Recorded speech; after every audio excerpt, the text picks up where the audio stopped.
सोने का पात्र। अब बस ग्रहण करने वाला चाहिए कि वो ग्रहण कैसे करता है, ग्रहण करने वाला चाहिए कि उसको सुख का भान कैसे होता है। ग्रहण करने वाला उसको कैसे ग्रहण कर रहा है, उसको किस प्रकार से ग्रहण कर रहा है, ये उसके ऊपर है। हमको भी पात्र बनना है। जल तो परमात्मा है ही,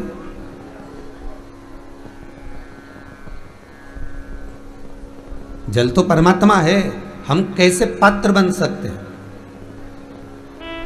अगर बहुत सारा वैभव पाकर, बहुत सारा धन पाकर, बहुत सारा दौलत पाकर, बहुत सारी संपदा पाकर, बहुत सारा सुख पाकर, बहुत सारा धन एकत्रित कर कर हम सोचें कि परमात्मा हमको प्राप्त हो जाए और हम परमात्मा को प्राप्त कर कर कहीं संसार सागर में, कहीं सब जगह सृष्टि में अपना ही तत्व एकत्रित कर कर दिखा दें, तो वो श्रेष्ठता नहीं है। उसमें कोई सुख का भान नहीं है, उसमें कोई आनंद का भान नहीं है, उसमें कोई रस का भान नहीं है महाराज। बस शीतलता का भाव रखना है तो मट्टी के पात्र जैसे स्वयं को शीतल रखना पड़ेगा, स्वयं को शीतल। और स्वयं की जब शीतलता, स्वयं का शीतलता का भाव जब प्रकट होगा तो परमात्मा को फिर पाने में देरी नहीं लगेगी, फिर परमात्मा को पाने में देरी नहीं लगेगी। वो कहते हैं ना, महादानी महाकल्याणी, महादानी महाकल्याणी नाम तुम्हारा है। जय शंभो जय जय शंभो, जय शंभो जय शंभो, जय जय शंभो, जय शंभो जय जय शंभो, जय शंभो जय जय शंभो, जय शंभो जय जय शंभो, जय शंभो जय जय शंभो, जय शंभो जय जय शंभो। महादानी महाकल्याणी, महाकाली मां कल्याणी, महादानी महाकल्याणी, महाकाली मां कल्याणी नाम तुम्हारा है। जय शंभो जय शंभो जय जय शंभो, जय शंभो जय शंभो, जय शंभो जय जय शंभो। वाद्य यंत्रों की आवाज कम करिए थोड़ा और आवाज सेटिंग करिए। जय शंभो जय जय शंभो, जय शंभो जय जय शंभो। आओ।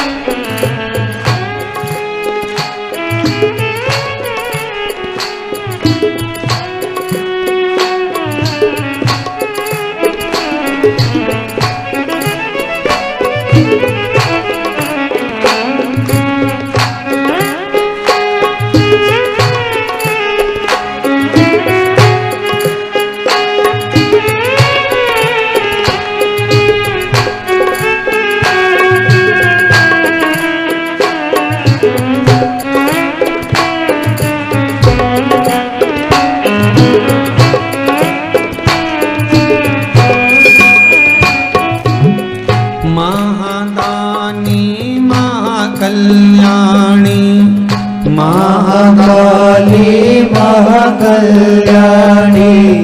महादानी महाकल्याणी महादानी महाकल्याणी ओ नाम तुम्हारा है जय शंभो जय जय शंभो जय शंभो जय शंभो जय शंभो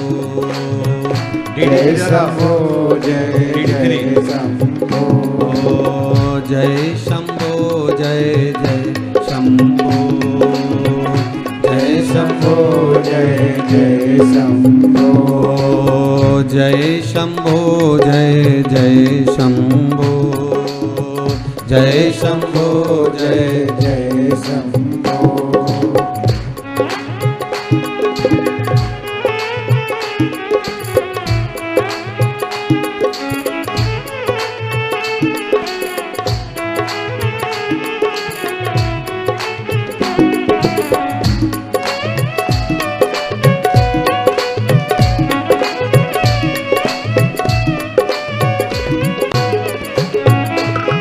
जय शंभो जय शंभो जय शंभो जय शंभो जय शंभो जय शंभो। भगवान शिव की कथा कह रही है, शंकर का अनुमोदन कर रहा है, शिव महापुराण कह रही है, शंकर की कथा कह रही है कि जीवन में मानव का जो शरीर है आप स्वर्ण जैसा बनाएंगे। पानी वही है, राम वही है, कृष्ण वही है, शिव वही है। आप चाहे मट्टी का बनाए चाहे आप स्वर्ण का बनाए। मंत्र जाप, स्मरण, नाम जपना, ये सब परमात्मा का क्रम वही की वही है। बस आपके जीवन में आप कैसे उतार रहे हो, आपके जीवन में आप कैसे साध रहे हो, ये आपके ऊपर है।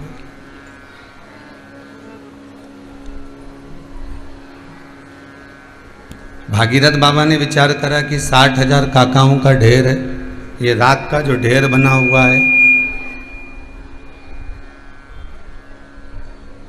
ये 60,000 जो राख के ढेर बने हैं, ये कोई साधारण है क्या? मेरे पूर्वज जो चले गए उनको कम से कम सुख का भान तो हो जाए, उनकी मुक्ति तो हो जाए, उनका मोक्ष तो मिल जाए। कैसे भी मिले, किसी भी तरह प्राप्त हो, पर उनको मोक्ष मिल जाए, उनकी मुक्ति हो जाए। अब मोक्ष मिले तो मिले कैसे, मुक्ति मिले तो मूल्य कैसे, किस प्रकार से प्राप्त हो? तब भागीरथ जी ने जो पूर्वज करते करते आए थे, गंगा को बुलाने का प्रयास वही किया है। एक किसी ने प्रश्न किया है, बड़ा सुंदर प्रश्न है कि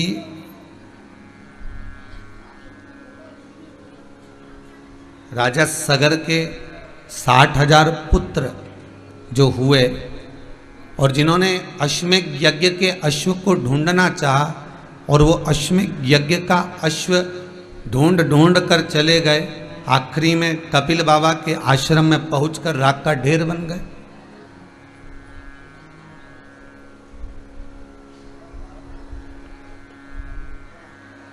तो ये 60,000 जो राख का ढेर बने हुए हैं, राजा सगर के पुत्र,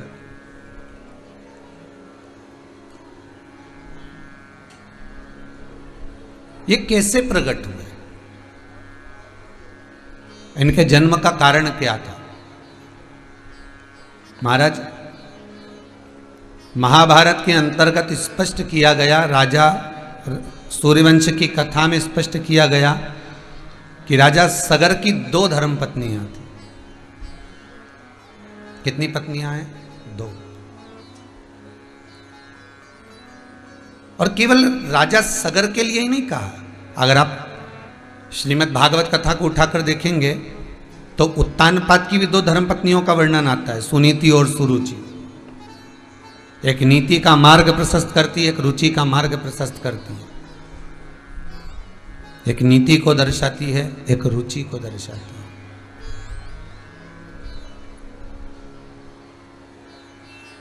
और केवल उत्तानपाद की 2 पत्नियां नहीं, राजा सगर की 2 पत्नियां नहीं, संसार में जितने मानव जन्म लेते हैं, मनुष्य जिनका जन्म होता है, उनकी भी 2 ही पत्नियों का स्मरण, अर्थात 2 आकांक्षा, 2 इच्छा, 2 मन का प्रमाण यहां शास्त्र देता है।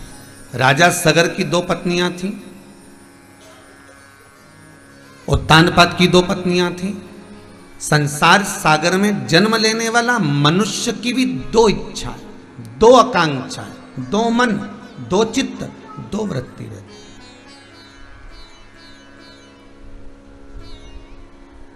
जितने आस्था चैनल पर कथा सुन रहे हो, जितना फेसबुक यूट्यूब पर आप कथा श्रवण कर रहे हैं, आपकी भी 2 इच्छा, 2 आकांक्षा, 2 मन, 2 चित्त, 2 वृत्ति। एक मन कहेगा चलो कथा चालू होने वाली है, टीवी चालू कर लो।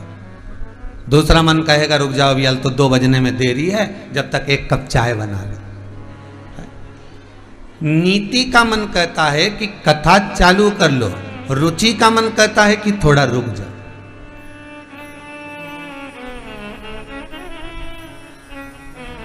नीति का मन कहता है कि सत्संग में चलो, नीति का मन कहता है कि कथा श्रवण कर लो, थोड़ी देर जरा मोबाइल लेकर बैठ जाए, तो दूसरी चीज ना चलाएं, हम व्हाट्सएप वगैरह नहीं चलाएं, फेसबुक पर आदि जो चीजें नहीं देखें। हम अगर देखें तो भगवान की चर्चा ही देखें, भगवत कथा ही देखें, भगवत स्मरण ही देखें।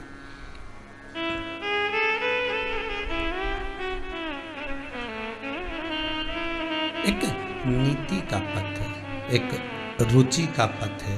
नीति परमात्मा की ओर लेकर जा रही है, रुचि संसार की ओर लेकर जा रही है। सगर की भी 2 धर्म पत्नियां, राजा सगर की। एक का नाम है कौशी, दूसरी का नाम है सुमति। एक कौशिकी है, दूसरी सुमति है।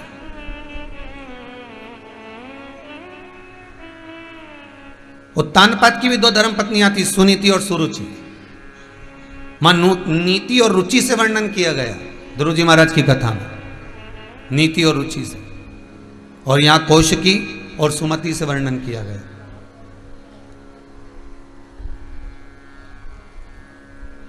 कौशिकी के गर्भ से संतान नहीं हुई, तब सुमति से विवाह किया गया।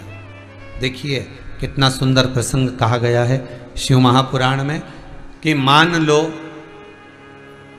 फिर वही वाली बात आ गई जो पहले कहा था कि एक से तलाक ले लिया, मान लो कि हमारी इससे नहीं बन रही और हमने इससे तलाक ले लिया, तो क्या ये जरूरी है कि आपने जिससे तलाक लिया और तलाक लेने के बाद फिर दूसरी बार विवाह करोगे तो अच्छा ही मिलेगा? ललाट पर भाग्य में जो लिख दिया गया है उसको कोई मिटा सकता नहीं है। बस इतना जरूर है कि कर्म का भोग मनुष्य जो भोगे वो प्रसन्न चित्त में भोगता रहे। तो परमात्मा भी कहता है कि दुख भोगते भोगते भी तेरे चेहरे पर अगर प्रसन्नता रहती है तो परमात्मा भी कहता है कि अब इसको दुख मत देना, क्योंकि दुख में भी मुस्कुरा रहा है। इसलिए परमात्मा भी दुख नहीं देता, फिर भगवान दुख प्रदान नहीं करता। अरे मीराबाई को जहर का प्याला दे दिया और मीरा बड़ी प्रसन्न होकर जहर के प्याले को लेकर बड़ी मुस्कुराती हुई नाचती गाती भगवान के चरणों में जाकर वो जहर का प्याला रखकर भगवान से कहती है, गिरधर गोपाला बड़ी सुंदर खीर बनाई है घर के लोगों ने, लो खा लो। अब उसको नहीं मालूम कि जहर का प्याला है, आप पा लीजिए। सांप का पिटारा भेजा और कहकर भेजा कि इसमें फूल की माला है भगवान के लिए, ले जा। क्योंकि सबको मालूम था सवेरे सवेरे जब फूल की माला निकालेगी और भगवान को पिनाएगी तो मीराबाई को जैसे ही निकालेगी वैसे ही सांप डस लेगा। सांप डसा और ये मर जाएगी, सर पर डसा और मरी, मृत्यु इसकी निश्चित हो जाएगी। सर्प के डसने से वो मर जाएगी। शिव महापुराण की कथा को जब प्रारंभ करते हैं तो आपको उसके महत्व में श्रवण कराया जाता है कि 3 तरह से मरे हुए व्यक्ति का मोक्ष नहीं होता। पहला, पानी में डूबकर मरा हुआ, दूसरा सर्प के डसे से मरा हुआ, और तीसरा स्त्री के हाथ से, नारी के हाथ से मरा हुआ। 3 तरह से मरे हुए व्यक्ति को मोक्ष नहीं है। 3 तरह से मरे हुए व्यक्ति को सुख का अनुभव नहीं है। 3 तरह से मरे हुए व्यक्ति की गति नहीं है। अगर वो 3 तरह से किसी भी, चाहे वो पानी में डूबकर मरा हुआ हो, चाहे वो सर्प के डसे से मरा हुआ हो, चाहे वो नारी के हाथ से, स्त्री के हाथ से मरा हुआ हो, तो अर्थात उसकी गति का सुख नहीं होगा। वो गति नहीं प्राप्त होगी, उसको सुख का भान नहीं होगा, उसकी मुक्ति, उसका मोक्ष नहीं हो सकता। महाराज, शिव महापुराण की कथा भाव से व्यक्त करती है, शिव पुराण की कथा करती है। सर्प डस भी गया, कितना सुंदर बात कहा है महाराज। गर्ग संहिता के अंतर्गत कहा, गर्ग संहिता के भीतर वर्णन किया गया कि यदि मान लो सर्प अगर डस गया, मान लो सर्प अगर आपको डस भी गया, और सर्प डसने के बाद अगर बाबा ने आपको बचा भी लिया, शिव शंकर ने कृपा कर दी, राम जी ने कृपा कर दी, श्री बालाजी महाराज ने कृपा कर दी, और वो बच भी गया, डसने के बाद अगर वो बच गया, तो शिव महापुराण की कथा कहती है कि उसको एक गति का सुख, मतलब यम की कैद से वो निकल कर आया है, और भगवान ने उसको भेजा काहे के लिए? केवल परमात्मा का स्मरण करने के लिए। वापिस क्यों जीवन दिया? परमात्मा का स्मरण करने के लिए।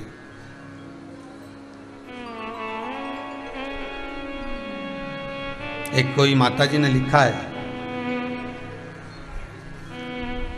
कि गुरुदेव,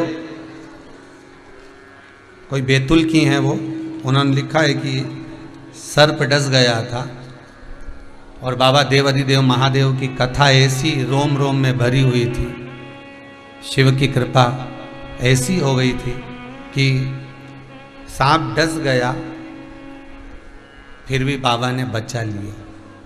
इसलिए बहुत दिन से मन में सोच कर बैठी थी कि कुंवरेश्वर धाम जाकर एक बार धोख लगाऊं, प्रणाम करूं। वो डस के निकल भी गया, और उसने डसा, इलाज भी हो गया, सुख भी मिल गया, मैं जीवित भी रह गया। अब हो सकता है थोड़ा बहुत कष्ट तो हाथ में रहेगा, क्योंकि विष तो विष होता है, विष तो विष है। शिव महापुराण में वासुकी नाग की एक कथा आती है, शिव महापुराण में एक शेषनाग की कथा आती है, भागवत कथा में तक्षक नाग की कथा आती है। शास्त्रों में, पुराणों में, भगवान शंकर की पावन कथा में, चाहे भागवत कथा हो, चाहे राम कथा हो, चाहे कृष्ण कथा हो, चाहे शिव कथा हो, इन कथाओं में जो सर्प की कथा है, जो सांप की कथा है, उसको आने का कारण क्या बताया? अर्थात सर्प हमारे पूर्वजों में भी आते हैं, सर्प हमारे पितरों में भी गिने जाते हैं। सर्प का जो भाव कहा गया है महाराज, वो कोई साधारण नहीं है।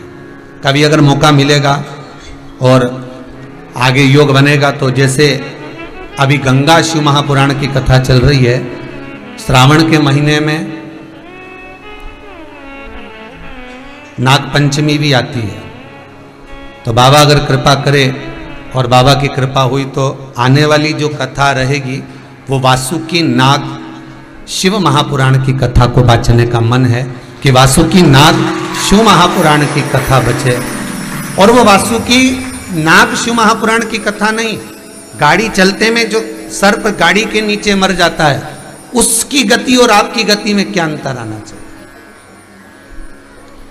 कौन से शिव मंदिर के अंदर कैसा सांप होना चाहिए?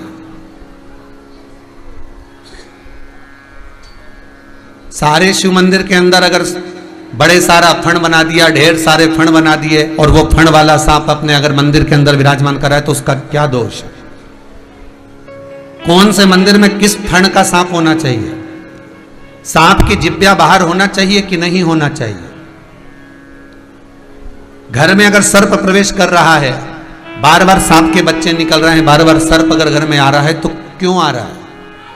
उसका कारण क्या है? उसकी गति क्यों है? तो इसके बाद वाली जब कथा होगी, ये कथा तो आज 6ठा दिन हो गया, कल 7वां दिन होगा, तो आगामी जो कथा वो वासुकी नाग से जुड़ी, शेष नाग से जुड़ी, तक्षक नाग से जुड़ी, कि शंकर के अनुमोदन में हम कैसे भगवान शिव को रिझाने के लिए हम क्या प्रयास कर सकते हैं, हम शंकर को अपना कैसे बना सकते हैं। घर में अगर शंकर भगवान का शिवलिंग है तो वो शिवलिंग के साथ में सर्प क्यों नहीं होना चाहिए? और शिवलिंग की आकृति कितनी बड़ी है? अगर घर का शिवलिंग छोटा सा है तो सर्प की जरूरत नहीं पड़ती। शिवलिंग की आकृति अगर अंगुष्ठ से बड़ी हो जाती है तो उस पर फिर सर्प रखना जरूरी हो जाता है। शिव महापुराण की कथा।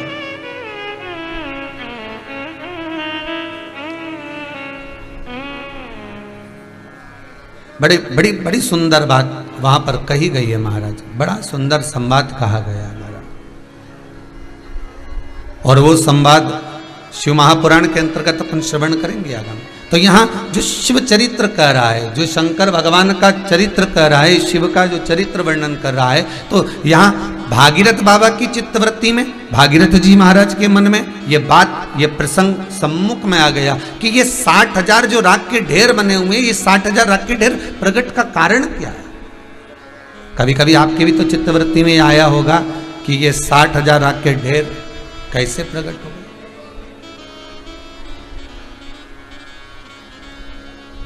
कैसे प्रकट हो जाता? शिव कथा कह रहे, कौशिकी और सुमति, दो आकांक्षा, दो इच्छा, दो मन, दो चित्त, दो वृत्ति एक सत्य मार्ग की ओर ले जा रही है, एक गलत मार्ग की ओर ले जा रही है।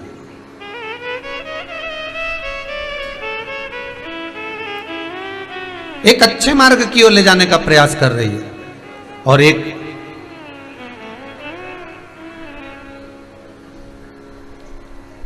गलत मार्ग की ओर ले जाने का प्रयास कर रही है। जैसे सुकरात, एक बार सुकरात निकलकर समुद्र के तट पर से जा रहा था। सुकरात समुद्र के किनारे से निकलकर जा रहा था, एक छोटा सा बच्चा खड़ा था और बच्चा हाथ में कटोरा लेकर, प्याला लेकर वो बच्चा रो रहा था। उसके हाथ में कटोरा है, उसके हाथ में प्याला है और कटोरा लेकर, प्याला लेकर वो बच्चा रो रहा है। तो सुकरात ने पूछा, हे बालक, तुम इस कटोरे को देखकर, इस प्याले को लेकर क्यों रो रहे हो? तो बच्चा कहता है, मेरे रोने का कारण केवल इतना सा है कि ये सारा की सारा समुद्र मेरे प्याले में नहीं आ रहा।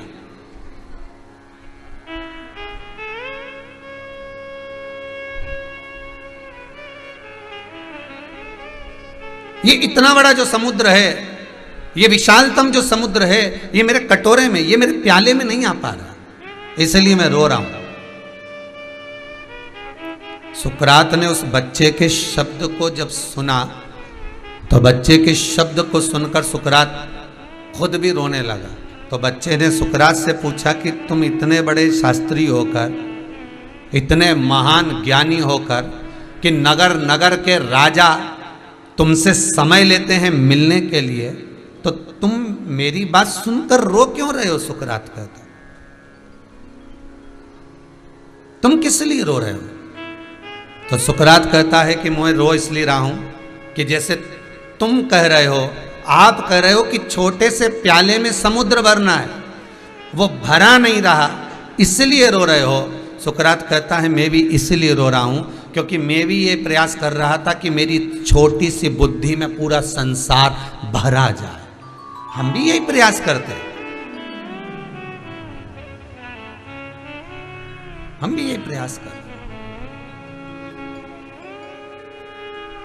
हमारा भी यही काम है, छोटा सा जीवन है, फ्रिज भी खरीद लूं, वॉशिंग मशीन भी खरीद लूँ, गाड़ी भी ले लूँ, बंगला भी बना लूँ, ये भी कर लूँ, वो भी कर लूँ, पर एक चित्तवृत्ति में ये नहीं आ पाया कि छोटी सी जिंदगी है, छोटा सा मनुष्य का देह है, छोटा सा जीवन है, इस छोटे से जीवन में मैं शिव का अनुमोदन कर लूं।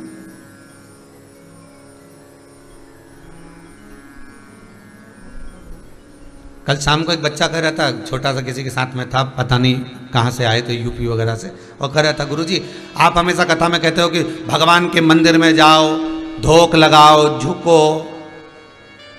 भगवान को प्रणाम करो, गुरु को प्रणाम करो, माता पिता को प्रणाम करो। झुकने से होता क्या है? हमने कहा झुकने का केवल एक कारण है, अगर तुम शंकर के आगे झुक गए, तुम परमात्मा के आगे झुक गए, तो इतना अंदाजा लगाकर रखना, तुम अगर शिव के आगे झुक गए तो पूरी सृष्टि को शिव तुम्हारे चरणों में झुका देगा, यह पक्का।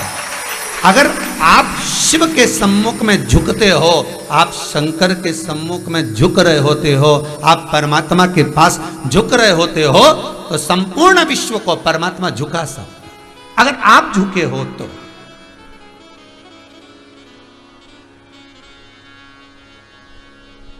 एक फल में वो सामर्थ्यता होती है कि पूरी डाली को झुका देता है।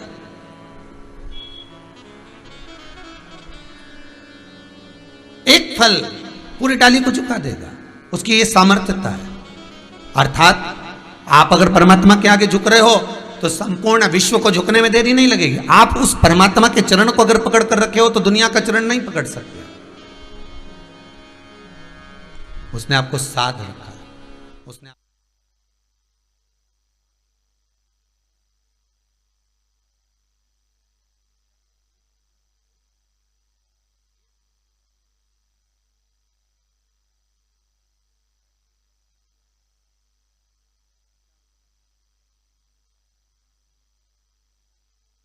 मन हो गए, पीली कलर की पहनूं कि लाल पहनूं, मन तो हो गया। अब मन तो हुआ कि नहीं हुआ, फिर अब पहुंच भी गए कथा में, मालूम पड़े बैठ भी गए कथा में, फिर दो मन हो गए, सोफे पे बैठूं कि जमीन पे बैठूं। फिर दो मन हो गए, आगे बैठूं कि पीछे बैठूं। फिर दो मन हो गए, बीच में बैठ गई तो टिकने का नहीं मिलेगा, तो दीवार से टिक के बैठूं कि ऐसी बैठूं। मन दो है, हर जगह पर दो हो रहा है। भोजन करने बैठे तो दो मन हो गया, अचार से खाऊं कि सब्जी से खाऊं, फिर दो मन हो गए।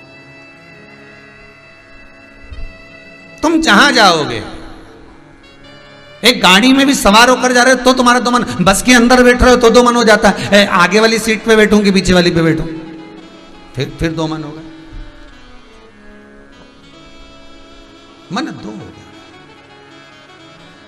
एक नीति की ओर जा रहा है, एक रुचि की ओर जा रहा है, एक सत्मार्ग की ओर जा रहा है, एक गलत मार्ग की ओर जा रहा है। अब मन आपको बनाना है कि आपको किसके साथ चलना है, कौशिकी के साथ कि आपको सुमति के साथ चलना। मन आपको बनाना है, नीति के साथ, सुनीति के साथ कि सुरुचि के साथ, मन आपको बनाना।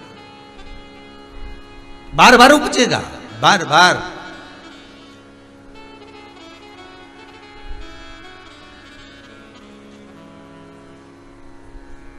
आज तक लोगों को नहीं मालूम कि पूजन करने बैठते हैं तो सबसे पहले क्या करते हैं। मंदिर में गए सोमवार के दिन शिव जी का पूजन करने के लिए, तो सबसे पहले क्या करो? मन से विचार कर जरा विचारिएगा कि आप शिव मंदिर में जा रहे हो, तैयार भी हो गए, चोटी भी कर ली, पानी का लोटा भी भर लिया, कलश भी भर लिया, डलिया भी ले ली, उसमें बेलपत्री, धतूरा, सब पूजन का चोपड़ा, चंदन, चावल सब रख लिया, इत्र वगैरह सब, पंचामृत का सामान भी रखा, दूध की बोतल भी रखी, सब रखा कि मैं ले जाऊंगी, कलश में निकालूंगी, डाल दूंगी, भगवान सब कुछ तैयारी कर गए।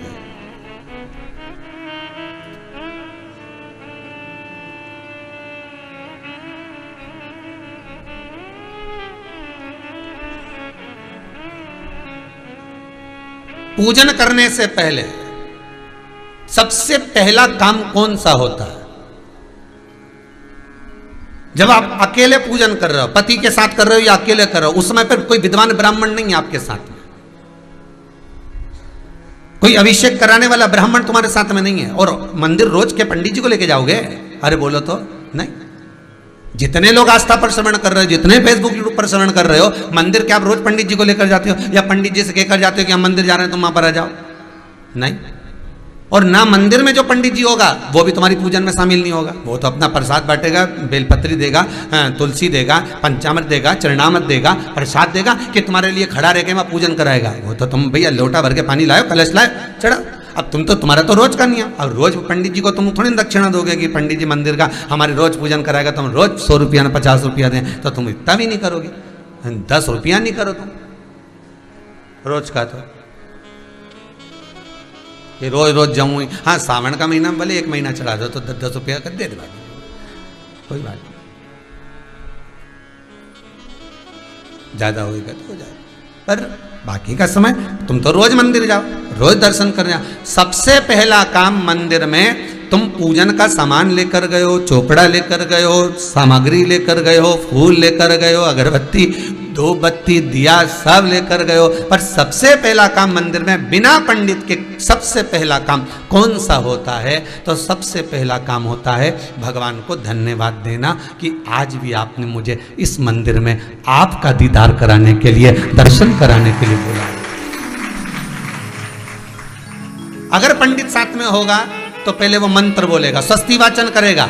स्वस्ति वाचन करने में उसको अर्थात भगवान के लिए भी प्रसन्नता और आपके लिए भी प्रसन्नता। पर आपके पास कोई ब्राह्मण नहीं, आपको कोई स्तुति नहीं आती, आपको कोई मंत्र नहीं आता, आपको कोई साधना नहीं आती, आपको कोई तप नहीं आता, पर आप इतना तो कर सकते हो कि भगवान के मंदिर में जाकर उनको धन्यवाद दे सकते हो कि तेरी कृपा है जो मुझे चलकर यहां तक बुला लिया, 2 कदम चलाया, यहां तक बुलाया, ये तेरी कृपा है। और बड़ी कृपा करी जो डलिया भर के पूजन का सामान भी लाई, बड़ी कृपा करी जो दूध भरकर भी लाई, बड़ी कृपा करी जो कलश भरकर भी लाई।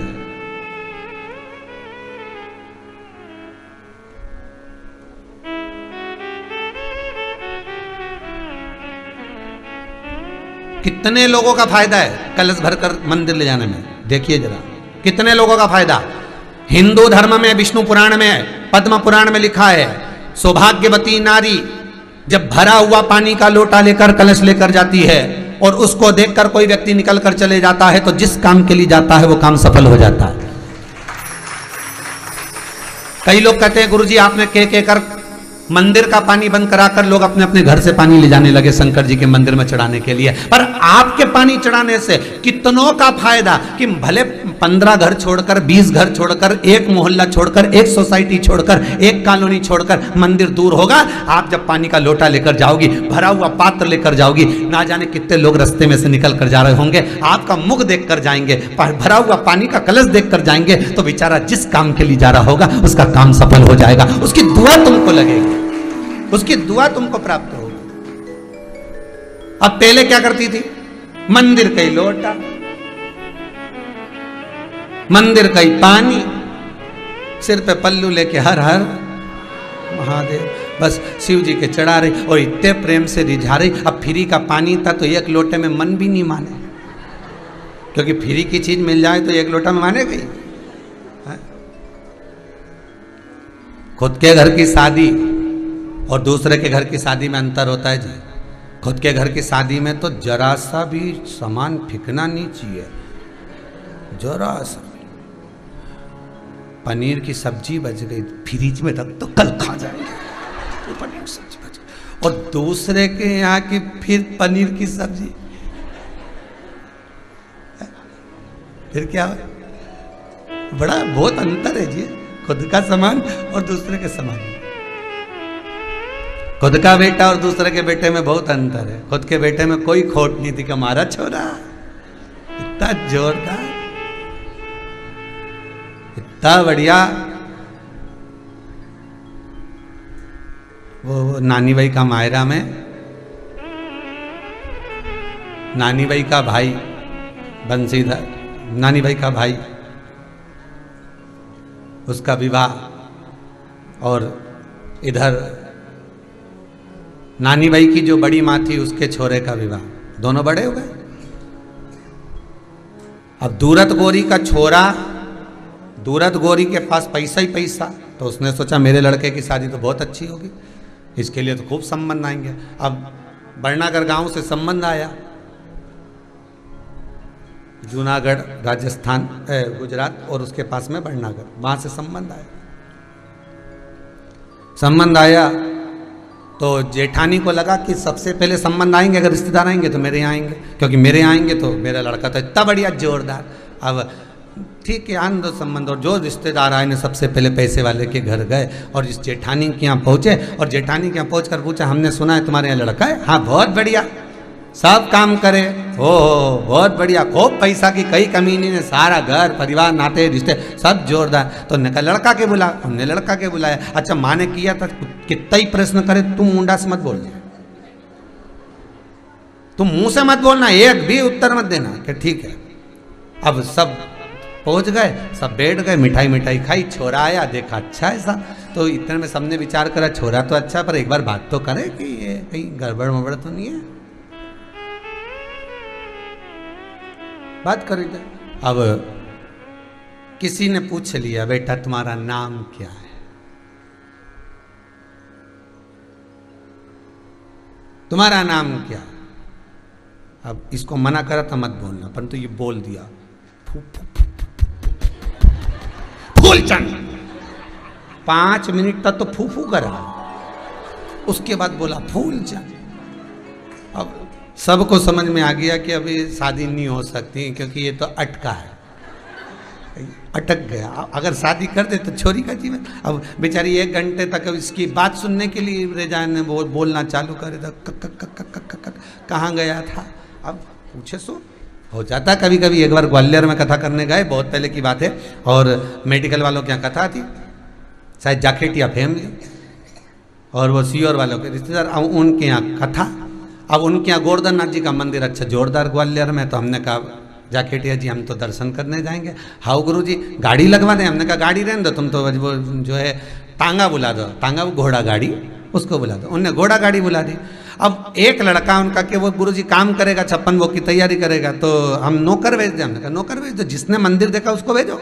उन्हें नौकर भेज दिया। अब घोड़ा गाड़ी में हम आगे, ये सब जितना संगीतकार सब पीछे, पंडित उन भी पीछे, सब बहराई ने चल दिया।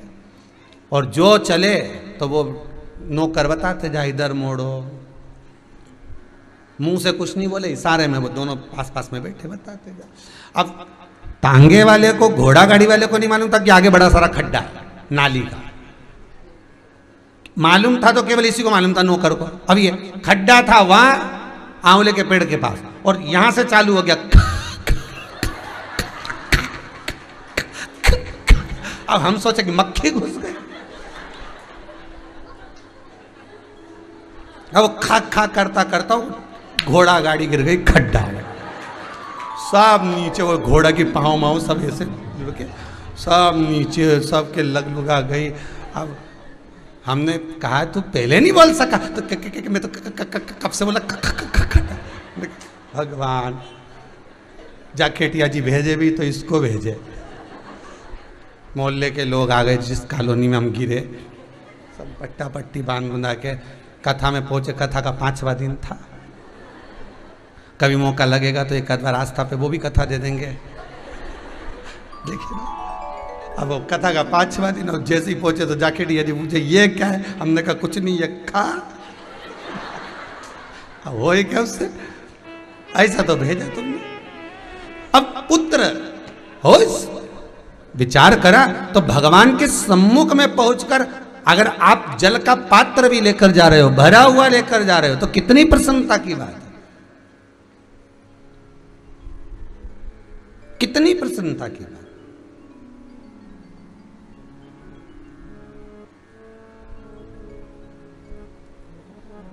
हिंदू धर्म की रीति है, जिस पात्र को हम जल चढ़ाने लेकर जाते हैं, उस पात्र में भगवान के चरणों का जल लाते हैं, खाली पात्र नहीं लाते।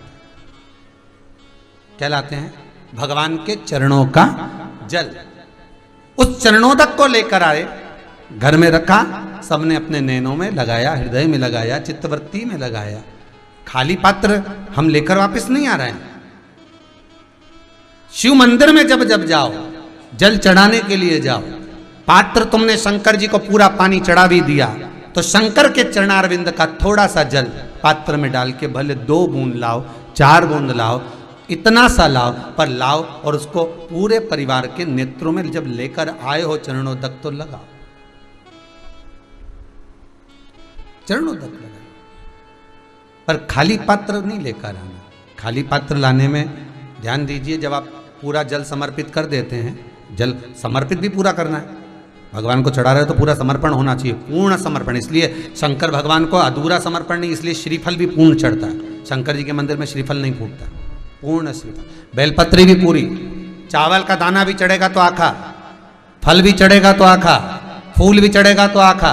भगवान को कोई चीज खंडित नहीं चढ़ती, शिव जी को। जल भी चढ़ेगा तो पूर्ण।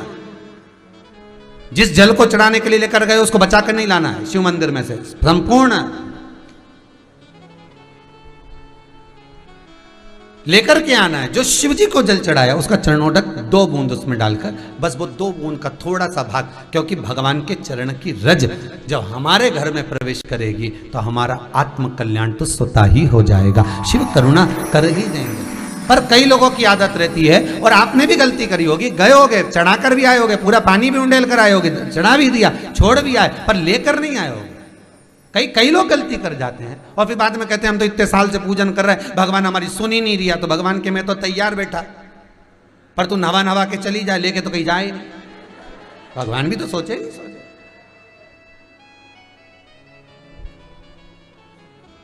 अब भगवान तो आके नहीं बोलेगा कि तू मेरे चरण की रज ले जा। सास कभी बोलती है कि मेरे कमरे में आ जाना, मैं सोने की चेन दे दूंगी। वो तो बहू को कहना पड़ता है, मम्मी चेन अच्छी लग रही है, बहुत जोरदार चेन लग रही मम्मी, और आपके गले में तो इतनी अच्छी खुल रही है, पर मेरे तो गला में भी लगेगी तो अच्छी मम्मी, एक आधा पहन के देखूंगी। और मम्मी ने कहा ले बेटा अब भी पहन के देख ले, और जो पहन के देखी कांच में, मम्मी कैसी लग रही, बहुत जोरदार, थोड़ा दिन पहन लो, पहन, और थोड़ा दिन की तो भगवान थोड़ी ना कहेगा कि तू मेरे पास में आए तो मेरे चरण की रज लेकर जा। भगवान थोड़ी ना कहेगा कि मेरे पास में आकर तू ये लेकर जा। भगवान तो कहेगा मेरे पास में आया है, मांगना कुछ मत, बस मुझे जो स्नान कराया है मेरा चरणोदक लेकर जा, छीट दे पूरे घर में, संपदा भरना मेरा काम है। जहां मेरी चरण की रज पहुंच गई वहां संपदा स्वतः पहुंचती है, मैं वहां पहुंच जाता हूं। तो चरणों तक ले जा, पर लोग ले जाते हैं, पूजन करते, कलश भी उंडेलते, जल भी चढ़ाते, पर आते समय खाली लेकर आ जाते। भगवान को इतना बुरा लगता, मेरे दरवाजे से खाली जाए, मुझे कितना बुरा लगेगा। जो आए वो भर कर जाए, भले 2 बूंद लेकर आओ, पर उसमें चरणों तक थोड़ा सा लेकर अवश्य आए।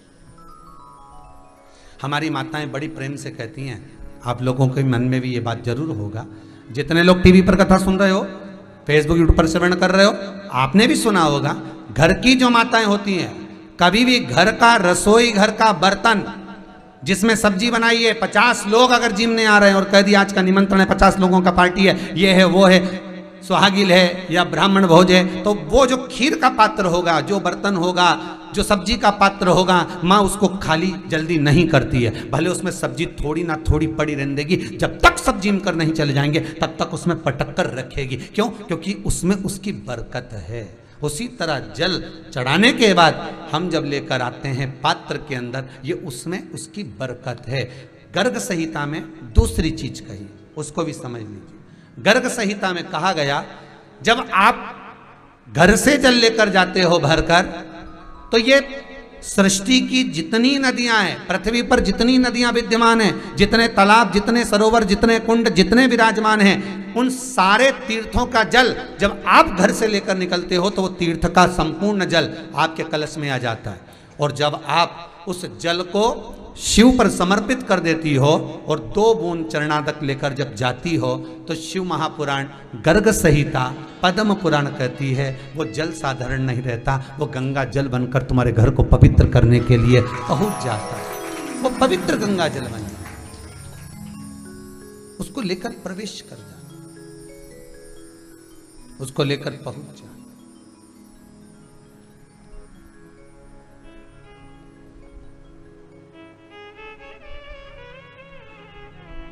स्मरण करते करते जाए।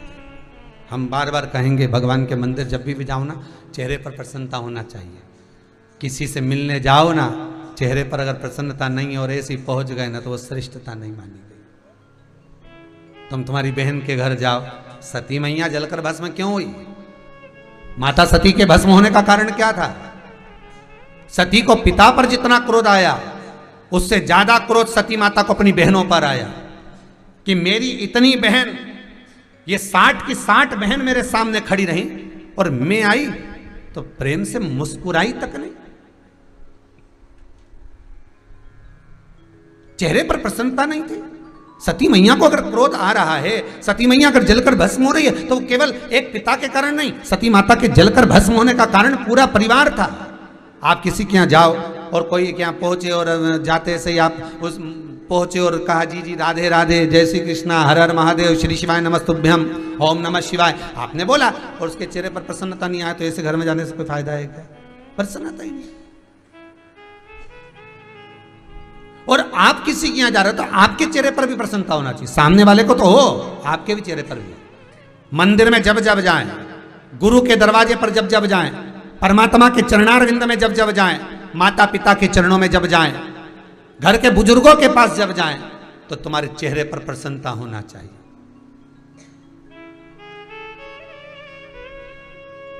नहीं तो मुसद्दी लाल जैसे चले जाओ मुंह ताक।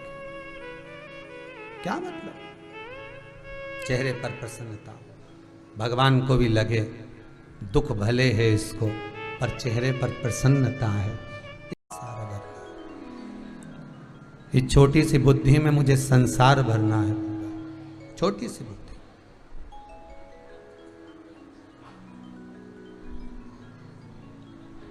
हम भी छोटी सी उम्र में, किसी को नहीं मालूम कि कब जाना है, प्राण कब छोड़ना है।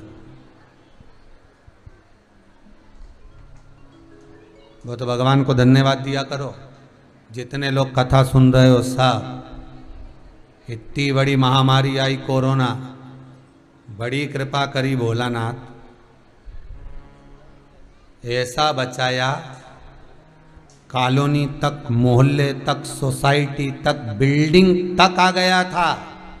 किसी किसी के तो परिवार तक पहुंच गया था, पर बड़ी कृपा करी बचा कर।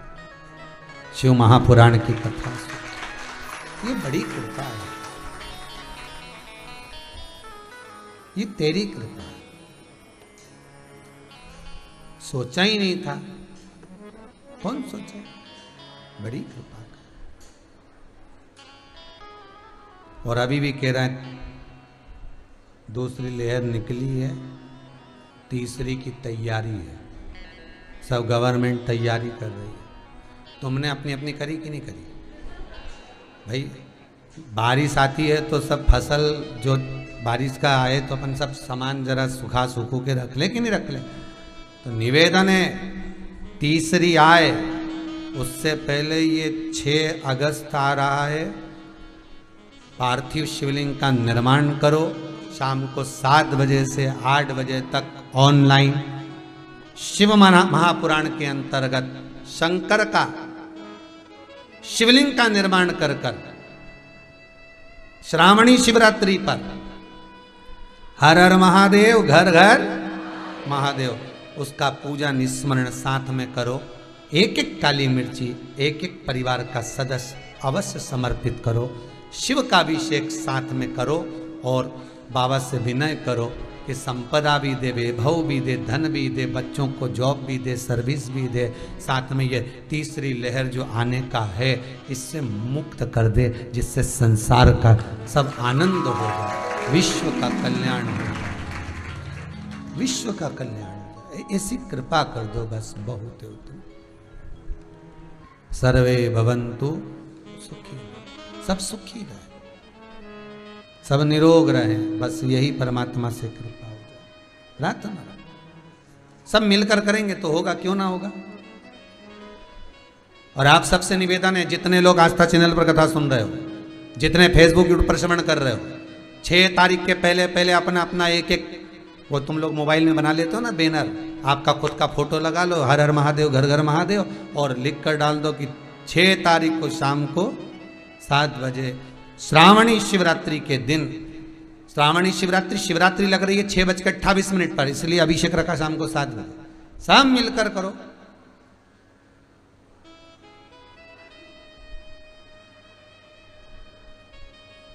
पूजन अर्चना करिए, बाबा का भजन करिए,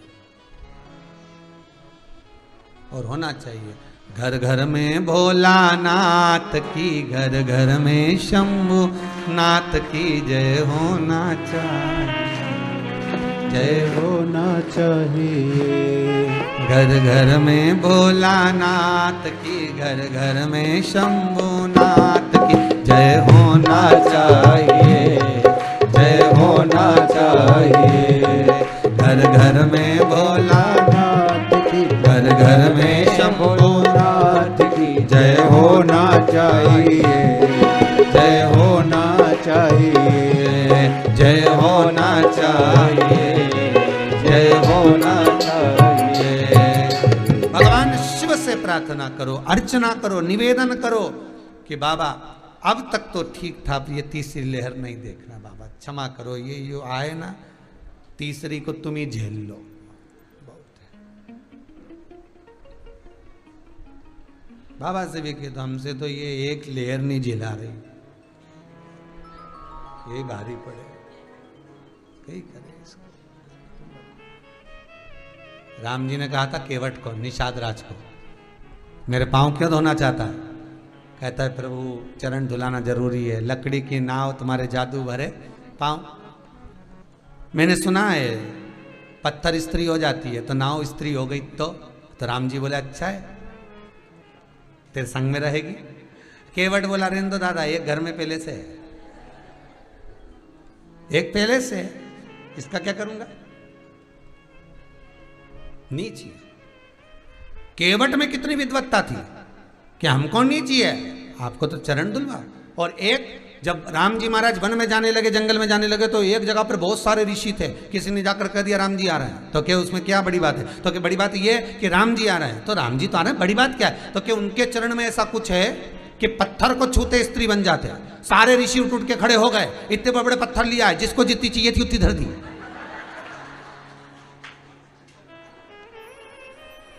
किसी को 10, किसी को 12, किसी को 14, सबने रख दी रास्ते में कि राम जी जितनी छुएंगे, ये 14 पत्थर हमारे, मतलब 14 हमारी, तुम्हारी 6, हमारी 5, तो सबने जितनी चाहिए थी उतनी धर दी। फिर इतने में एक ऋषि दौड़ता दौड़ता आया, क्या कर रहे हो?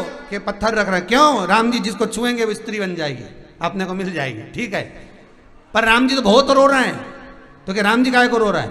तो क्या उनकी पत्नी कहीं खो गई? सबने उठा उठा के वापस धर लिए, उनने सारे पत्थर उठा लिए वापस, कि परमात्मा को भी एक के चक्कर में रोना पड़ रहा, अपने 12-12 धरे, 6-6 धरे, 4-4 धरे, और कितना रोना पड़ेगा? तो केवट जैसी चतुरता चाहिए कि केवट कहे महाराज जी नहीं चाहिए मेरे को, मेरे तो एक ही भली बहुत है, एक लहर बहुत, ये दूसरी में निकल गई चलेगा, परंतु वो तीसरी तुम तुम्हारे पास रखो भोलानाथ, तो शिव तुम्हारे पास में रखिए, हमें नहीं चाहिए। सुकरात रोता है प्याला देखकर, मेरी बुद्धि छोटी सी, संसार बड़ा, इसमें आएगा कैसे, तो इसलिए रो रहा हूं। तो बच्चे को भी गुस्सा आ गया, बच्चे ने जिस हाथ में कटोरा रखा था, प्याला रखा था, बच्चे ने उठाकर समुद्र में फेंक दिया, ले। तो सुकरात ने पूछा कि तुमने ये प्याला, तुमने ये कटोरा समुद्र में क्यों फेंका? बच्चा कहता है इसलिए फेंका कि समुद्र कटोरे में नहीं आ सकता, पर कटोरा समुद्र में तो समा सकता, इसलिए फेंक दिया। सुकरात इतना बड़ा ज्ञानी था, इतना बड़ा विद्वान था, उसने बच्चे के चरण पकड़ लिए। ये परमात्मा को नहीं मानता था, उस दिन परमात्मा को माना, चरण पकड़कर सुकरात ने कहा मुझे लगता है कि देव अधिदेव महादेव ने आकर मुझे ज्ञान दिया है कि परमात्मा हम में नहीं समा सकता, पर हम तो परमात्मा में समा सकते हैं, क्यों ना समाये उस परमात्मा में। सुकरात ने चरण पकड़ा और ज्ञात हो गया कि हम परमात्मा में समाये, परमात्मा में नहीं, हम परमात्मा में समाते चले, हम परमात्मा में समाये। उसमें डूबते जाए। आया प्रसंग, कौशिकी सुमति, राजा सगर की 2 धर्म पत्नी, संतान नहीं थी कौशिकी को। माता कौशिकी के गर्भ से कोई संतान नहीं हुई। जब माता कौशिकी के गर्भ से संतान नहीं हुई तो सगर से कहा गया, राजा सगर के पिता बाहु ने कहा, बेटा इस सूर्यवंश को आगे बढ़ाने के लिए संतान की जरूरत है। सूर्यवंश कैसे बढ़ेगा? कुछ तो करो, एक काम करो, तुम दूसरा विवाह करो, तुम दूसरा विवाह कर लो। कितना सुंदर बात गरुड़ पुराण के अंतर्गत कही गई है महाराज। गर्भ से संतान ना हो, गर्भ की संतान नहीं हुई।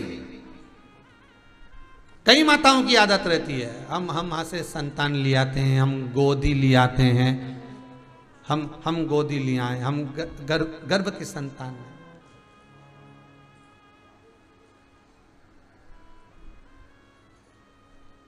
भाई शिव महापुराण की कथा कहती है, संतान होना भाग्य की बात है।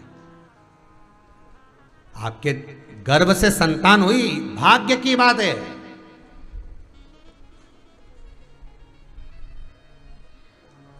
संतान होना भाग्य की बात है, पर संतान के साथ तुम्हारी निभ जाना सौभाग्य की बात है।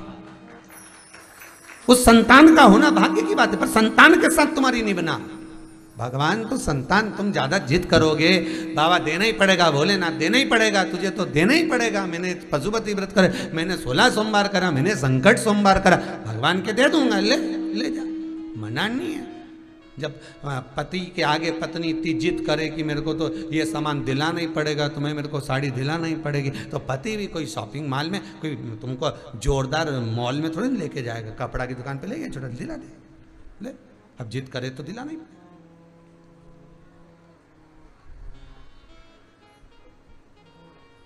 तो दिलाना पड़ेगा, कोई जरूरी नहीं। अब संतान नहीं, कहा बाहु ने कहा, सगर औलाद नहीं, संतान नहीं, एक बात मानोगे, दूसरा विवाह कर लीजिए। पिताजी हृदय मेरा प्रथम नारी में, मैं दूसरा विवाह क्यों करूं? और कोई जरूरी है कि दूसरा विवाह करूंगा और उससे होगी? कर लो। जब गोदी में भगवान ने पुत्र नहीं दिया, गर्भ से संतान नहीं दी, तो दुख क्यों करना? हां, जो शिव महापुराण में उपाय बताएं वो एक बार जरूर कर लो संतान प्राप्ति के लिए। पहले भी कहा वो करो, शिव का अनुमोदन करो, शंकर के चरणारविंद पकड़ कर रखो, बाबा दे दे, ये उसकी कृपा है, ये उसकी दया। पर उसके बाद भी अगर नहीं हो रही, तो ये नहीं सोचना कि हमको लेकर आना है, हम गोदी ले लें। हम, भगवान कहता है कि जब मैंने तुझे सुख दिया ही नहीं और उसको लेकर आ जाएगी, उल्टी दुखी होकर जाएगी, जिंदगी नरक सा निकले, ऐसा काम ना करना। भगवान कहता है फिर कुछ मत कर, तुम मुझे पुत्र बना ले, मैं तेरी परवरिश करूंगा, मैं तुझे साथ दूंगा। पर आसक्ति तो आत्मा में जुड़ी हुई है, आसक्ति तो संतान में जुड़ी हुई है, आसक्ति संतान में। पर भगवान कहता है मुझे अपना बना।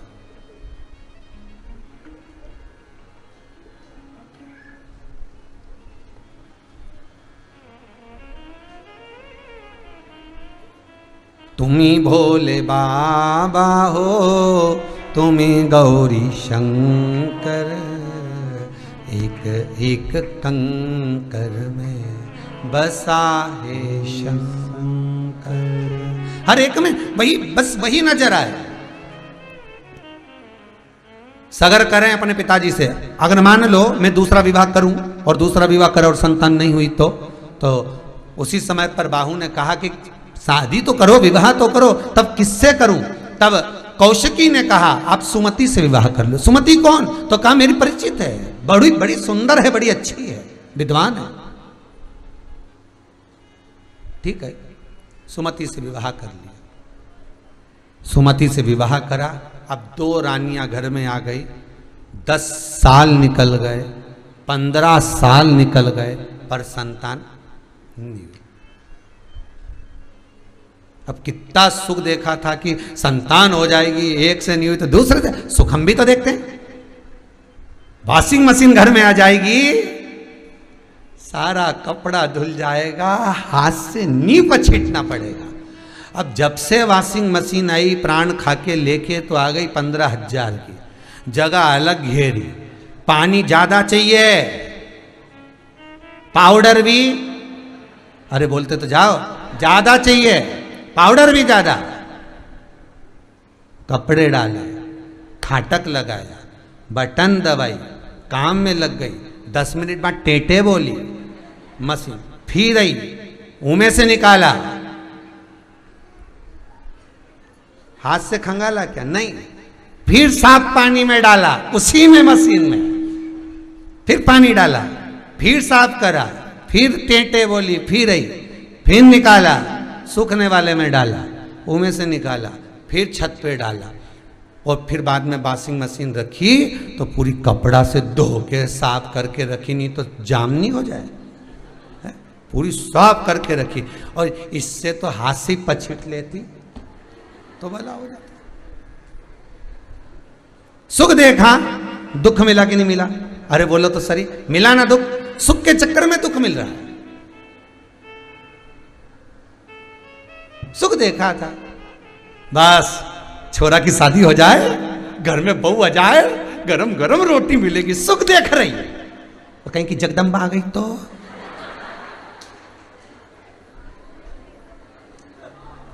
फिर क्या करोगे? बस सुबह शाम आरती, इससे ज्यादा क्या होगा?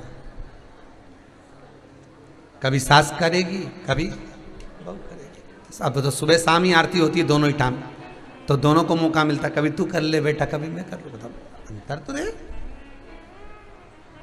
हो। आ गई, फिर मन में लगा, अब फिर विचार करा, अब बहू आ गई, भगवान बड़ी कृपा करी भोलेनाथ, अब बस एक पोता और हो जाए, सोना की सीढ़ी पे चढ़ जाऊं।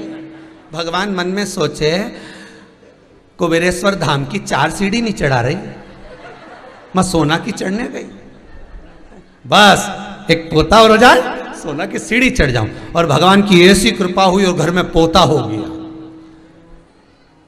अब सुख देखा था, उल्टी दुख में पड़ गई। सबसे सुख और चैन की नींद तो बहू सो रही चकाचक, और औलाद पड़ी की गोद में डुकरिया की, और ये भी 3-4 कपड़ा लेके बैठी बाजू में धरी। थोड़ी थोड़ी देर में बारिश का समय में तो फिर बदले, फिर बदले, फिर बदले, और पोता बड़ा हो गया। माँ तो आराम से 2 बजे जो सोई कमरा में खाना वाना खा के, और औलाद पड़ी दादी के कमरा में, दिन भर ये सामान उठा, वो सामान उठा, वो खिलौना फेंक, फिर दादी धुन दी, और दादी ने धुना, और ये रोता रोता मम्मी के पास गया। और माँ तो सोने में तो फिर जरा सी भी खलबली हो जाए, गया ही क्यों था,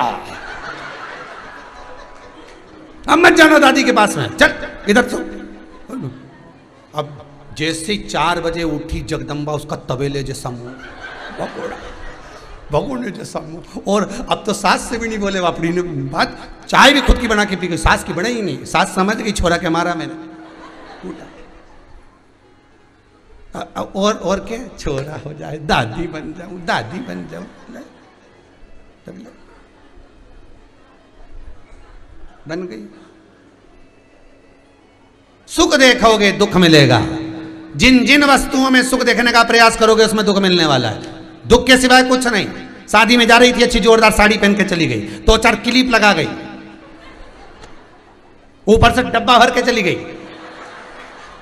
और बढ़िया यहां से नीली, यहां से कत्थाई, सब दूर से पोत पुता के गई, और मां गुलाब जामुन खाने में अब वो कच खा लेना, सुख देख रही थी, दुख मिल गया। अब इधर से साड़ी कसा है, इधर से सामान कसा है, भगवान। और जैसे ही शादी में से निकल के गाड़ी में बैठी ना, सबसे पहला काम करा सबने, भगवान। पति बोला ज्यादा खाया? खाया तो कुछ नहीं, बस ये जो पहन के गई थी ना, ये पुतरी बाई की तरह, वो दुख देख गया। सुख देखा, दुख मिल गया। किस किस वस्तु में सुख देखोगे? भगवान छोटा सा मकान है, बड़ा बना दे, भगवान एक मंजिल और बना दे, भगवान एक मंजिल और बना दे, भगवान ने 4 मंजिल का बना दिया, ऐसा बनाया, कपड़ा धोए, बाल्टी लेके चढ़ गए, 3 दिन बाद उतरी। सुख देखा, दुख मिल गया। अरे सुख देखो काहे को ऐसी वस्तुओं में? भगवान की कथा कहती है, मिलता है सच्चा सुख केवल भगवान तुम्हारे चरणों में, इसके सिवाय काहे में सुख नहीं मिलेगा। जीवन का सर्वाधिक सुख अगर कहीं मिल सकता है तो मेरे शंकर के चरणारविंद में मिल सकता है, मेरे भगवान के चरणों में मिल सकता है। दुनिया में किसी में भी सुख देखोगे, आखिरी में दुख मिलना ही है। भोजन में सुख देखा, खूब खा गए, सुख के चक्कर में रात के नींद नहीं आ रही, 3 बार उठा, पत्नी बोली क्या बेचैनी है। पत्नी भी समझ गई बेचैनी नहीं, मीन चाउमीन। पत्नी भी समझ गई वही है। तो हुआ कि बस यहीं से दुख गया है। पत्नी बोली 4 पानी पतासा खाया है तो फंस गया है। देख ले, सुख देखा, दुख मिला। जिस वस्तु में सुख देखोगे उसमें दुख मिलेगा। सुख देखना बंद कर दो। अगर सुख देखना है तो शंकर के चरणों में जाइए, शिवलिंग का स्पर्श करिए, शंकर के मंदिर का शिखर देखिए, शंकर की भूमि को नमन करिए। जीवन का सारा सुख अपने आप तुम्हें प्राप्त हो जाएगा। उसमें जो सुख है वो काहे में नहीं, जो उसमें मिला वो कहीं नहीं मिला। सारे तीर्थों में घूम कर आइए, हम कहते हैं जब लॉकडाउन हट जाए सारे तीर्थ घूम कर आइए। और लॉकडाउन हटने के बाद अभी तो भगवान यहाँ बैठा ही नहीं कुबेरेश्वर धाम में, सारे तीर्थ घूम कर आओ और एक बार फिर कुबेरेश्वर धाम आना। जब लॉकडाउन हट जाए तब इस कुबेरेश्वर धाम में आकर देखना। 2 घंटा 3 घंटा रहोगे, भले शिव जी अभी बैठा नहीं, कंकर में शंकर है, पर ऐसा लगेगा जैसे स्वर्ग में आ गए जी। मन चित्त वृत्ति शिव के धाम में, शंकर के कंकर में एक एक वृत्ति लग जाती है। मन लगता है कि यहाँ आनंद की अनुभूति हो रही, यहाँ सुख मिल रहा है, यहाँ शांति मिल रही। भले बाबा नहीं बैठा अभी, परंतु शांति शांति हृदय चित्त में वो आनंद समाये।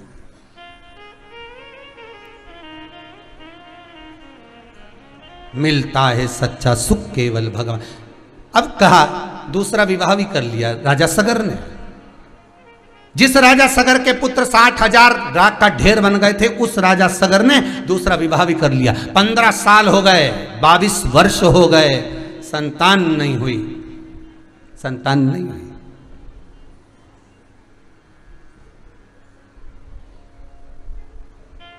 कई लोगों के मन में आता है भगवान 8 साल हो गए, 6 साल हो गए, भगवान से प्रार्थना तो करो, किसी गुरु के सामने जाकर तो बोलो।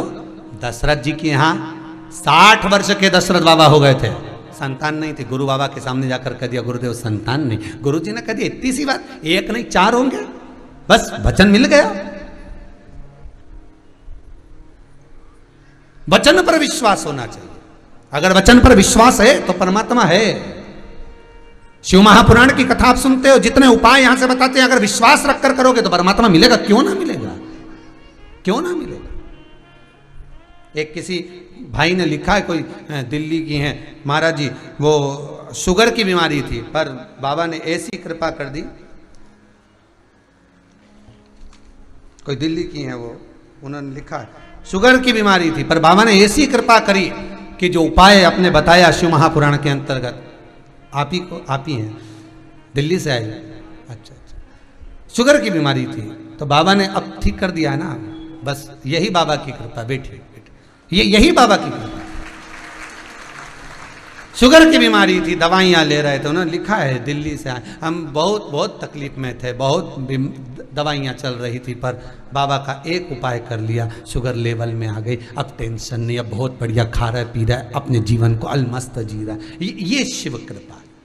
विश्वास होगा शिव मिल जाएगा, विश्वास नहीं तो वो पत्थर है।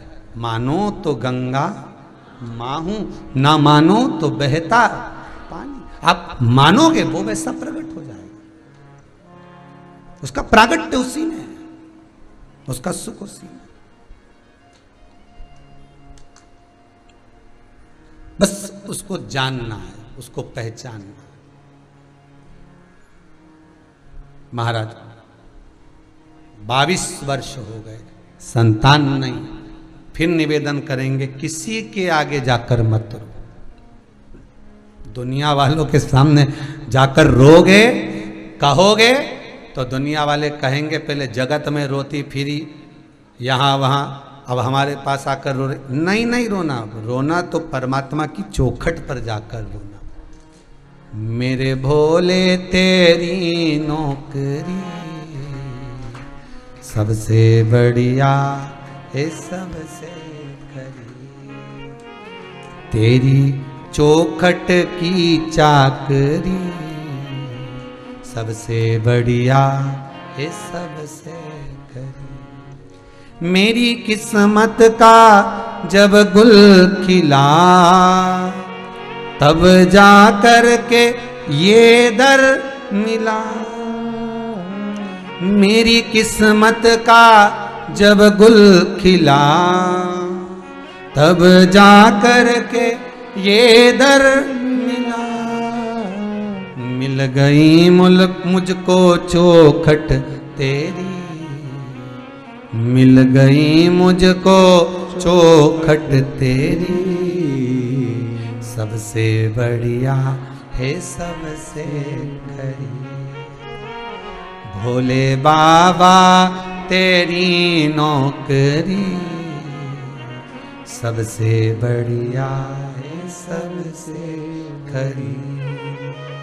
तेरे दरवाजे की चाकरी सबसे बढ़िया है, सबसे खरी। ये उसकी कृपा जो आपको कथा में लगा कर रखा है। कथा में चित्त लगा हुआ है, वृत्ति लगी हुई, मन लगा हुआ है। कल कोई कह रहा था गुरुजी आस्था चैनल पर कथा आ रही है, अब तो फ्री डिस्क पर भी चलने लगी, हर जगह कथा चलने लगी। उसके बाद भी 40-42 हजार लोग केवल मोबाइल पर सुन रहे हैं, तो ये आस्था पे क्यों नहीं सुने? तो हमने कहा जिसकी जिससे जैसी लगी कहीं पर तो सुन रहे हैं। और मोबाइल के माध्यम से हो सकता है दुकान में, गाड़ी में, किसी के यहाँ लाइट भी चली जाती है, कोई जरूरी है, कोई काम भी अड़ जाता है, व्यापार भी करना है, व्यवसाय भी करना है, पर उसकी कथा उसके श्रवण में चल रही है। तो जितने लोग कथा सुन रहे हैं उनको साधुवाद देता हूं, आप अपनी जिंदगी को भी तार रहे हो और ना जाने कितनी पीढ़ियां केवल श्रवण करने से आप पार उतार दे रहे हो, केवल श्रवण करने से। बहुत बहुत साधुवाद है, बहुत बहुत साधुवाद। मोबाइल का सही सदुपयोग आप कर रहे हो जो YouTube पर बैठकर कथा का रस तत्व ग्रहण कर रहे हो। नहीं तो लोग इस मोबाइल पर दिन भर कुछ ना कुछ देखते ही रहे, पर वो नहीं देख पाते जिससे जिंदगी संवरना है। मैं धन्यवाद देता हूं जितने लोग फेसबुक YouTube पर कथा श्रवण कर रहे हैं उनको भी बहुत बहुत साधुवाद है, धन्य है सब। सार्थकता है आपका जीवन, बहुत बहुत सार्थक जीवन की सार्थकता। विवाह नहीं हुआ, विवाह हुआ 22 वर्ष हो गए, संतान नहीं।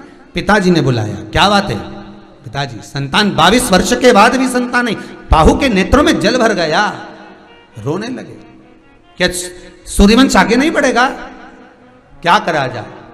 तब चित्तवृत्ति में आया राजा सगर बड़े धर्मात्मा थे, पुण्यात्मा थे, खूब सेवा करते थे, दान पुण्य खूब करते थे, खूब अच्छा व्यवहार करते थे, उनकी प्रजा में कोई दुख नहीं था। तो राजा सगर के पास स्वयं मेरा विश्व अधिपति विश्वनाथ ने देवऋषि नारद को भेज दिया। एक ऋषि का रूप रखकर, एक ब्राह्मण का रूप रखकर देवऋषि नारद राजा सगर के नगर में पहुंच गए। राजा सगर ने भिक्षाम दे, राजा सगर ने उसी समय पर कौशिकी और सुमति को भेज दिया। जाओ कौशिकी, जाओ सुमति, जाकर दरवाजे पर देखो कोई भिक्षा मांगने आया, जाइए जाकर देखो कौन आया। सुमति कौशिकी ने जाकर कहा, ब्राह्मण देवता बताइए आपको क्या दिया जाए, क्या देना है आपको, आप बोलिए, क्या प्रदान करना है आपको, आप बोलिए।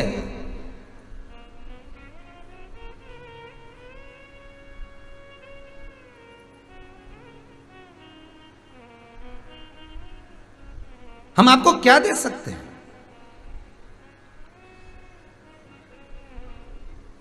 क्या दें हम आपको, बताओ। देव ऋषि नारद कहते हैं कुछ भी नहीं चाहिए, बस इतना चाहते हैं कि आप राजा सगर से कहिए हिमालय पर जाए, तब साधना करे, बालू के शिवलिंग का निर्माण करे, उसकी पूजन करे, अर्चना करे, और दोनों रानियां साथ बैठकर अगर अर्चना करोगी तो ये श्रेष्ठता है कि आपके घर में संतान होगी। फिर निवेदन करते हैं, ये शंकर भगवान का जो 6 अगस्त को श्रावणी शिवरात्रि का जो शिवलिंग का निर्माण आप कर रहे हैं, ये विश्वास रखिए कि शंकर का शिवलिंग अगर आप ऑनलाइन बनाकर पूजन कर रहे हैं तो कुछ ना कुछ भोलेनाथ आप पर देना चाह रहा होगा, इसलिए ब्राह्मण के मुख से निकलवा कर पूजन करवा रहा है। कुछ तो मेरा बाबा कृपा कर रहा होगा। भगवान खुद आकर नहीं बोलता, पर अपने भक्त से भगवान किलवा देता है कि ये करना है, उसका फल मिल सकता है। भगवान खुद नहीं आएगा, पर वो आपसे किलवा देगा किसी के माध्यम से। होता है कई बार आपके यहां भी, भगवान कोई को प्रेरणा देकर भेज देता है, ऐसा करवा दो, ऐसा हो जाएगा। हो सकता है, करने में क्या,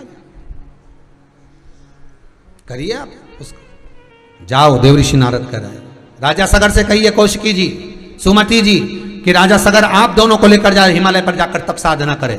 उससे क्या होगा, जिस कामना से जाएगा, जो चाहेगा वो हो जाएगा। शिवलिंग का निर्माण कर कर पूजन करने का जो सुख है, आपके घर में भी शंकर का शिवलिंग होगा, मना नहीं है। किसी के यहाँ पारे का, किसी के यहाँ मूंगा का, किसी के यहाँ पत्थर का, किसी के यहाँ मार्बल का, किसी के यहाँ काले पाषाण का, किसी के यहाँ नर्मदेश्वर, सबके यहाँ होगा। आप सोचेंगे कि हम उन्हीं का अभिषेक कर ले, नहीं, निर्माण करना है।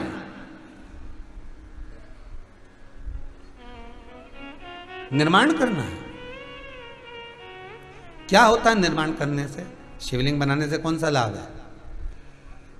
मट्टी के शिवलिंग का बनाने से, बालू के शिवलिंग को बनाने से, या हमारे हाथ से शिवलिंग का निर्माण करने से कौन सा लाभ है? शिव महापुराण की कथा कहती है, जिस समय पर हम शिवलिंग का निर्माण करते हैं, उस समय पर जब शिवलिंग की थाह रखी जाती है, गोल भाग आपको बताया था शिवलिंग बनाना पहले की कथाओं में, जब रखा जाता है शिवलिंग का भाग, उस समय पर हमारे सारे पूर्वज अपनी हथेली को लेकर आपके दरवाजे पर खड़े रहते हैं कि जैसे ये शिवलिंग रखेगा, शिवलिंग नहीं रख रहा, हमको पिंड का भाग प्राप्त हो रहा है और हमको पार लगा रहा है। हमारे पूर्वज खड़े हो जाते हैं उस भाग को ग्रहण करने के लिए, मात्र जब हम शिवलिंग का निर्माण करते हैं।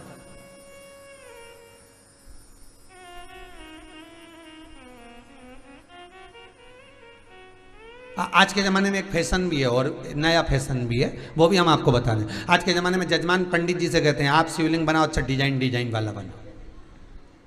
पंडित जी जरा जोरदार, कभी महादेव बना दो, कभी महाकाल बना दो, कभी विश्वनाथ बना दो, कभी सोमनाथ बना दो। पर शास्त्र क्या कर रहा है, लिंग पुराण क्या कर रही है, अपने हाथ से निर्माण होना चाहिए।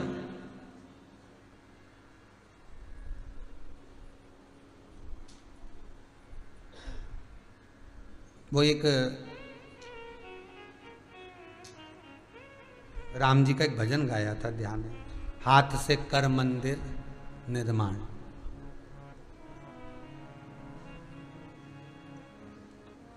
शिला की जगह लगा दे प्राण, हाथ से कर मंदिर निर्माण।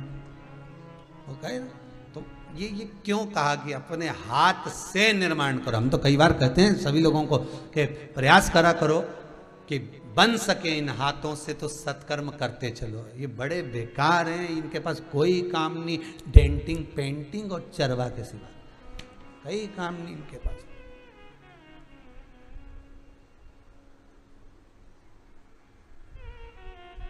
इनको थोड़ा सा सत्कर्म में लगा, थोड़ा सा। किसी तीर्थ में तीर्थ करने जाओ, उज्जैनी जाओ ना आप लोग, उज्जैन जाओ, महाकाल, विश्वनाथ, बनारस आदि जहाँ कहीं तीर्थ में जाओ तो वहाँ कोई आश्रम में जाओ तो एक झाड़ू साथ ले जाओ, कुछ नहीं तो थोड़ी बहुत झाड़ के कचरा वचरा एक साइड करिए।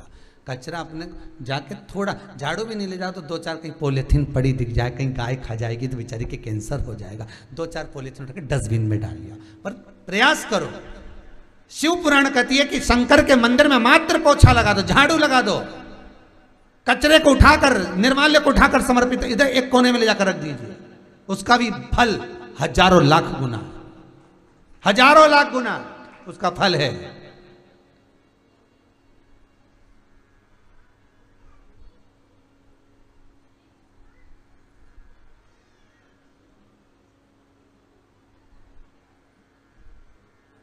रुद्राक्ष उत्सव में बहुत भीड़ थी, आप लोग कई लोगों को ध्यान में होगा, खूब भीड़। और जब भीड़ थी तो कई लोग रुद्राक्ष लेने के चक्कर में इनकी चप्पल उन छूट गई। अब वो गौशाला पे मामा वो एक एक चप्पल इकट्ठी करा, बाद में जब सब चले गए तो सब खाली हो गए, चप्पल ही चप्पल मिली, ढेर सारी पड़ी हुई। अब वो मामा कहे गुरुजी एक एक ही है। हमने कहा एक तो नहीं होगी रे, क्योंकि एक वो ले जा नहीं सकती वापस, छोड़ी तो होगी, तो 2-2 ढूंढ। और उन्होंने जोड़ी बनाई, ढेर सारी यहाँ इकट्ठी कर दी, कम से कम होगी 200-500 जोड़। अब वो सबकी जोड़ी तैयार हो गई। फिर हमने एक छोटा सा कागज़ छपवा लिया कि कुबेरेश्वर धाम में चप्पलों की जोड़ी है, जिसकी अच्छी लगे ले जा, और वो अखबार में डलवा दिया। अब यहाँ तो भीड़ लगे ना, 500 जोड़ चप्पल 5 मिनट में निकल गई, तुरती चली गई।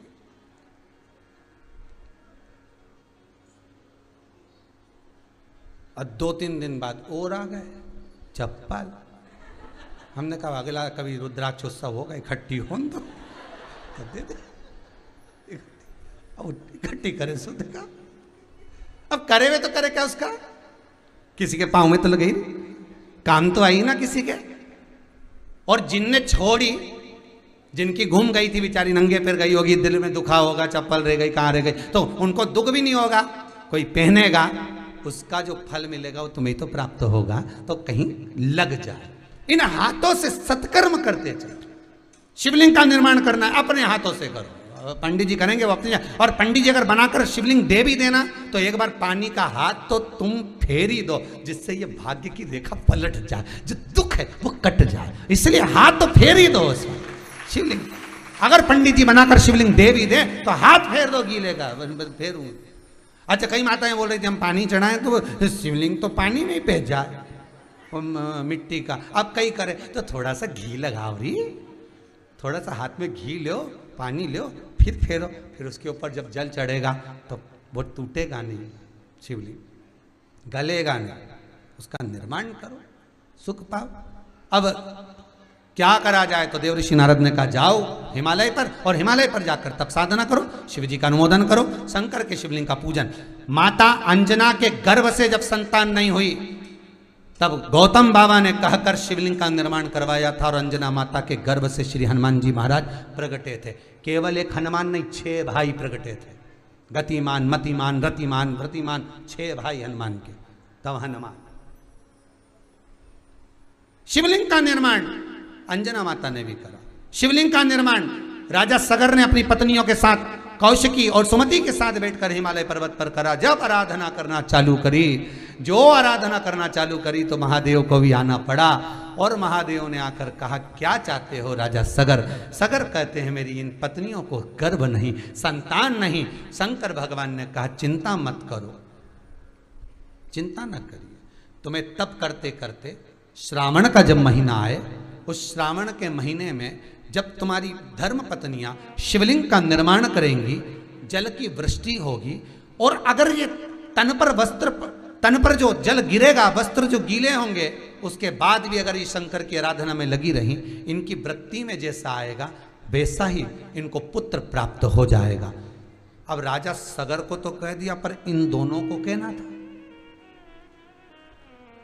जो भोजन बनाएंगी सास को उनको कहना चाहिए ना कि बेटा खीर बना लेना, ने आलू की सब्जी बना लेना, ने भिंडी की सब्जी बना लेना। अब सास किससे कह रही? छोरा से।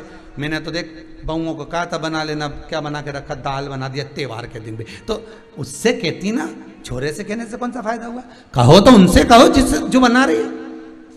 संतान जो जन्म देंगे, बाबा को उनको कहना था, पर बाबा को मालूम था भोलेनाथ जी को कि होना क्या है, शिव जी को मालूम था कि होना क्या है, क्या प्राप्त होना है, ये शंकर जानते थे। इसलिए शंकर जी ने जाकर सगर को कह दिया, सगर ने जाकर कह दिया कि तुम पूजन करना, श्रावण के महीने में शिवलिंग का निर्माण करना, निर्माण कर कर आराधना करोगे, बाबा कृपा करेगा, तुम्हारी गोद भरा जाएगी, तुम्हें संतान हो जाएगी। अब दोनों ने शिवलिंग का निर्माण करा, दोनों शिवलिंग का। कौशिकी ने शिवलिंग का निर्माण करा और बाबा से विनय करी, हे भोलेनाथ, मेरे पिता भी आपकी आराधना करते थे, शंभो मैं भी आपकी आराधना कर रही हूँ, कृपा ऐसी करना जो वंश को बढ़ाए, ऐसा संतान मेरे गर्भ से देना। पूजन करा, प्राप्त हो। अब आई सुमति की बात।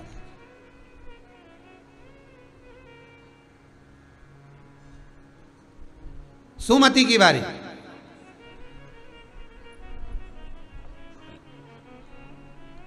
सुमति ने विचार किया,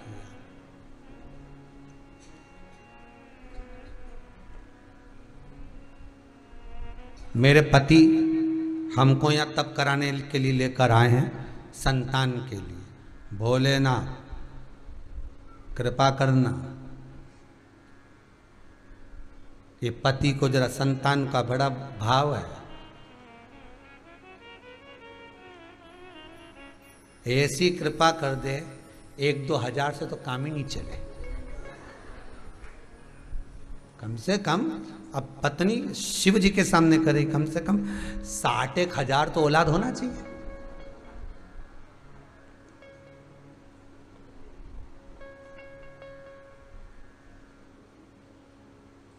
और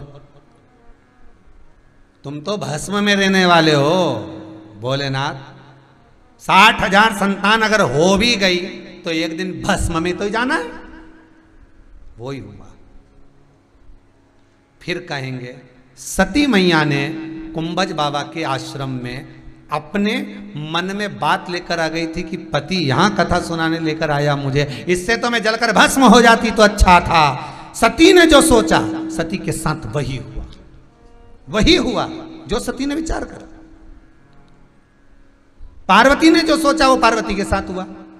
शिव महापुराण का एक नियम है, आप जितनी देर भले आस्था पर कथा सुनो, चाहे मोबाइल पर कथा सुनो, चाहे यहां बैठकर कथा सुनो, आप जहां बैठकर कथा का रसास्वादन कर रहे हो, जहां बैठकर कथा को श्रवण कर रहे हो, आपके भीतर ये भाव आना चाहिए कि मुझे जो चाहिए वही मांगे। हटकर कि ऐसा नहीं हो जाए, नहीं ऐसा नहीं हो जाए, नहीं वैसा, गलत सोचो ही मत, गलत होएगा ही नहीं, होना ही नहीं गलत। अच्छा सोचकर कथा का रसस्वादन करी, अच्छा सोचकर विचार कर कर कथा का भाव प्रकट करी, अच्छा सोचो। और पहले भी कहा, आज फिर कहते हैं, 8 दिन 4 दिन 3 दिन तक लगातार सोचते रहो मेरे को रसगुल्ला खाना है। रसगुल्ला कहीं से भी आएगा, खाने को मिल जाएगा।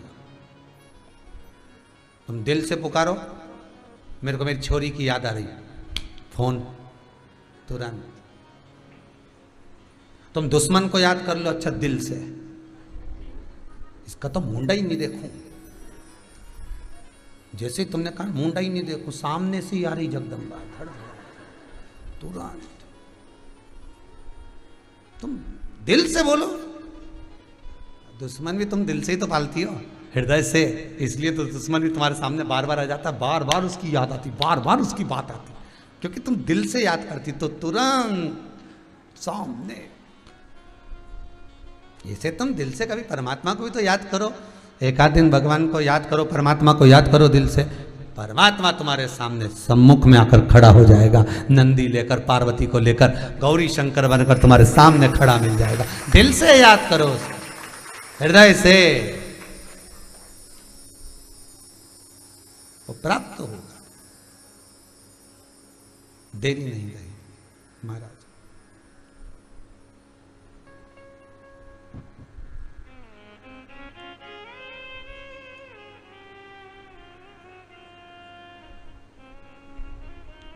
सुमति ने विचार करा, एक दो संतान क्या, 1000 2000 क्या, 60,000।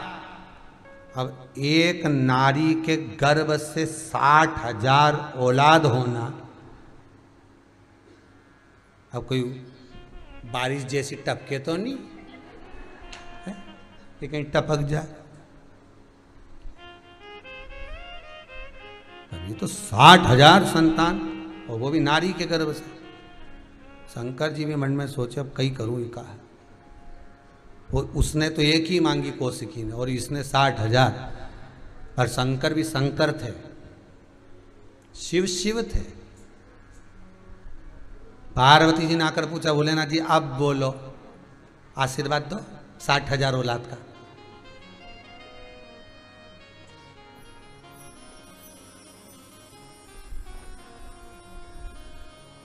तो आशीर्वाद दो।